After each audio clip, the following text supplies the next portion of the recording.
శరణం ప్రపద్దే.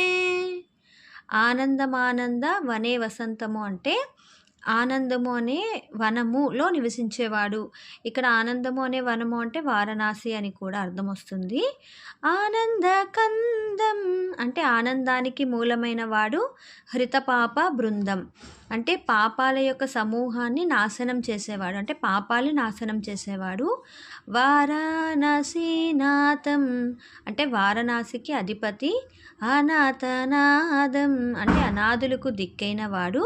శ్రీ విశ్వనాథం శరణం ప్రపద్దే అటువంటి శ్రీ విశ్వనాథుడిని శరణు వేడుతున్నాను అని దీని అర్థం.